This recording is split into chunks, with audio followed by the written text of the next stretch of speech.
दोस्तों, आज मैं आपको भगवान श्री कृष्ण के अनमोल वचनों के बारे में बताने जा रहा हूँ। यदि आप इन अनमोल वचनों को अपनी ज़िंदगी में उतारें तो आपकी सोच बदल सकती है और आप अपनी ज़िंदगी को बेहतर बना सकते हैं। भगवान श्री कृष्ण के बारे में हम सब जानते हैं। आइए उनके अनमोल वचनों को भी जानें। नर्क के 3 द्वार हैं: वासना, क्रोध और लालच। आत्मा पुराने शरीर को ठीक उसी तरह से छोड़ देती है जैसे कि मनुष्य अपने पुराने कपड़ों को उतारकर नए कपड़े धारण कर लेता है। मनुष्य अपने विश्वास से निर्मित होता है। जैसा वो विश्वास करता है वैसा वो बन जाता है। परिवर्तन इस संसार का नियम है।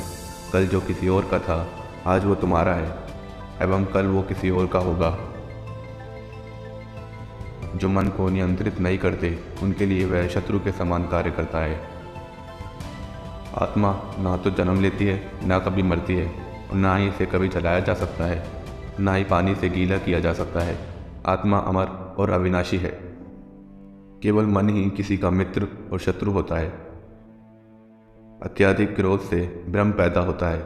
भ्रम से बुद्धि नष्ट होती है, और जब बुद्धि नष्ट होती है तब तर्क ही नष्ट हो जाता है। जब तर्क नष्ट होता है तब व्यक्ति का पूरी तरह से पतन हो जाता है। अगर आप अपना लक्ष्य पाने में नाकामयाब होते हो तो आप अपनी रणनीति बदलो, लक्ष्य नहीं।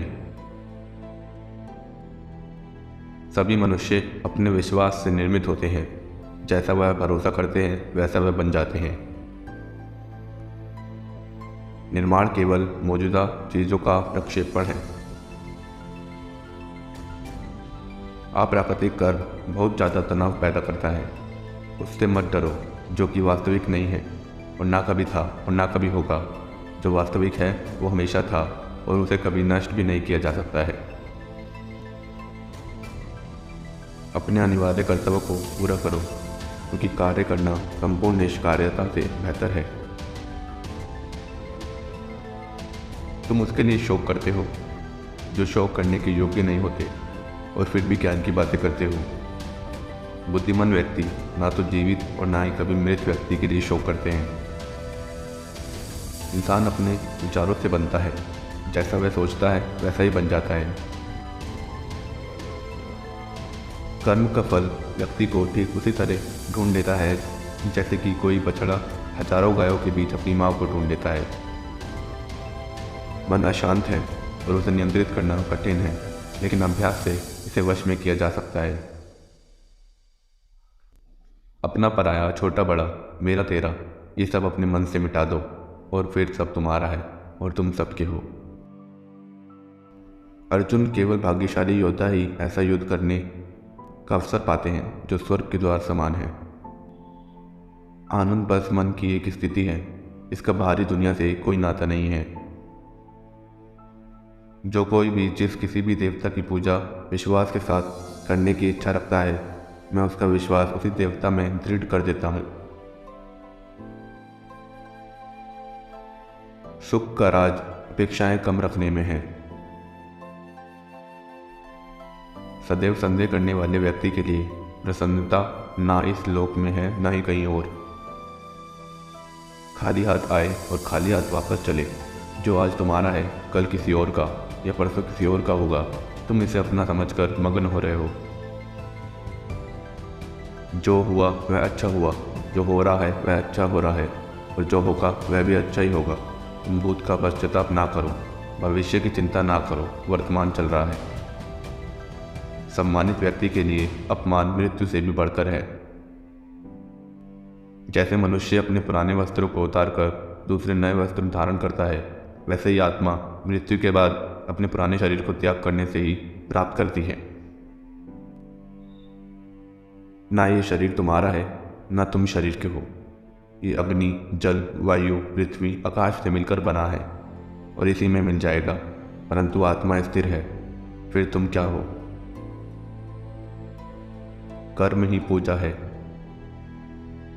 व्यक्ति जो चाहे बन सकता है यदि विश्वास के साथ इच्छित वस्तु पर लगातार चिंतन करे। मैं काल हूँ, सबका नाशक। मैं आया हूँ दुनिया का उपभोग करने के लिए। कर्म उसे नहीं बांधता जिसने काम का त्याग कर दिया है। बुद्धिमान व्यक्ति कामुक सुख से आनंद नहीं लेता, मैं उन्हें ज्ञान देता हूँ जो सदा मुझसे जुड़े रहते हैं और जो मुझसे प्रेम करते हैं। मैं सभी प्राणियों की हृदय में विद्यमान हूँ। निर्माण केवल पहले से मौजूद चीज़ों का प्रक्षेपण है। बुरे कर्म करने वाले सबसे नीच व्यक्ति जो राक्षसी प्रवृत्तियों से जुड़े हुए हैं, उनकी बुद्धि माया ने हर ली है। वह मेरी पूजा या मुझे पाने का प्रयास नहीं करते। मैं ऊष्मा देता हूँ, मैं वर्षा करता हूँ, मैं वर्षा रोकता भी हूँ, मैं अमृत भी हूँ और मैं मृत्यु भी। जो इस लोक में अपने काम की सफलता की कामना रखते हैं वे देवताओं की पूजा करें। जब वे अपने कार्य में आनंद खोज लेते हैं तब वे पूर्णता प्राप्त करते हैं। कर्म योग वास्तव में एक परम रहस्य है। करुणा द्वारा निर्देशित सभी कार्य ध्यान से करो। हर व्यक्ति का विश्वास उसकी प्रकृति के अनुसार होता है। जो ज्ञान और कर्म को एक रूप में देखता है वही सही मायने में देखता है। जो चीज़ हमारे हाथ में नहीं है उनके विषय में चिंता करके कोई फायदा नहीं है।